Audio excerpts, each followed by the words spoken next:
A lot of us are excited for the upcoming Queen and Freddy Mercury biopic, Bohemian Rhapsody, but a rather large question has been hanging in the air about who would get the official credit as the director of the film. As some of you will remember, director Bryan Singer was taken off of the film back in December after what the studio said were unexplained absences from the set.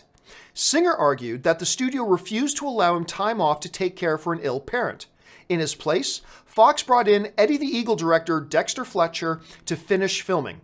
Fletcher, who was at one time attached to an earlier incarnation of the film, shot for about 16 days before the film wrapped. From The Hollywood Reporter, producer Graham King said the following: Bryan Singer is the credited director of the film. Basically, Bryan had some personal issues going on, he wanted to hiatus the movie to deal with them, and the movie had to get finished. That was what it came down to. It wasn't about reinventing the wheel. We needed somebody who would have some creative freedom, but work inside a box.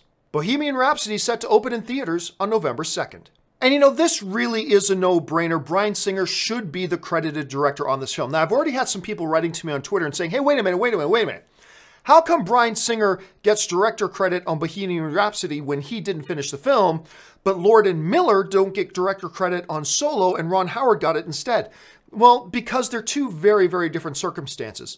In the situation of Bohemian Rhapsody, Bryan Singer pretty much finished shooting the film. There's just a little bit left to be filmed, and then what they did is they brought in Dexter just to finish off the last little bit to add to all the stuff that Bryan Singer had already shot. Therefore, when you sit down and watch the movie, the vast majority of what you're going to see in that film was directed by Bryan Singer. Therefore, he gets the credit. With the Solo situation, it was completely different.